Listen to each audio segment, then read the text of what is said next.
Welcome to another episode of Distro History, where we explore the most iconic and sometimes controversial releases in Linux history. Today, we're diving into Ubuntu 11.04, Natty Narwhal, the release that introduced the Unity desktop environment and caused one of the biggest backlashes in Ubuntu's history. Ubuntu 11.04, released in April 2011, was supposed to be a revolutionary step for Ubuntu. Canonical, the company behind Ubuntu, decided to move away from the popular GNOME 2 desktop environment and replace it with their own creation, Unity. The goal was to offer a more modern, streamlined desktop interface that could work on both desktops and future mobile devices. But Unity's introduction didn't go as planned. Users were accustomed to the flexibility and customizability of GNOME 2, and Unity was a dramatic departure. Unity featured a new panel and application launcher on the side, which was optimized for small screens and a more touch-oriented experience. While Unity was designed to be innovative, the Linux community didn't embrace it warmly. One of the main criticisms of Unity was that it felt unfinished and buggy upon release. Many users reported performance issues, particularly on older hardware, and found the interface confusing and inflexible.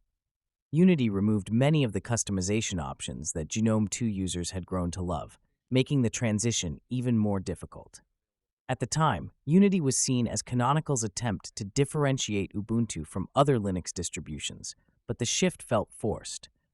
The new interface, with its dash and HUD features, didn't resonate with longtime Linux users.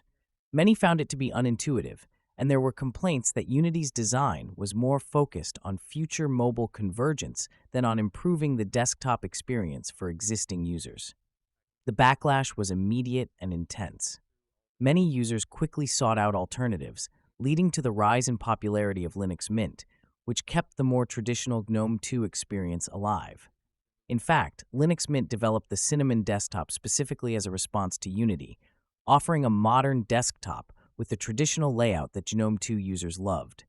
By introducing Unity in Ubuntu 11.04, Canonical alienated a significant portion of its user base. While Unity had some interesting concepts, the implementation was rushed, and the lack of polish made it an epic fail for many users. Canonical stuck with Unity for several more years, but the damage was done. Unity's reputation never fully recovered. In 2017, after several years of pushing Unity as the default, Canonical abandoned the project, returning to GNOME as the default desktop environment in Ubuntu 17.10. The Unity experiment was officially over, but the memory of Ubuntu 11.04 as the release that introduced this divisive desktop environment remains.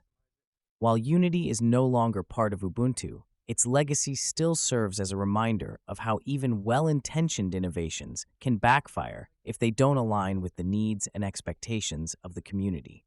Ubuntu 11.04 is remembered as a bold experiment that didn't go as planned, and for many users, it marked a turning point where Ubuntu lost some of its appeal. Although Unity had some forward-thinking features, it simply wasn't ready for the mainstream. Thanks for watching.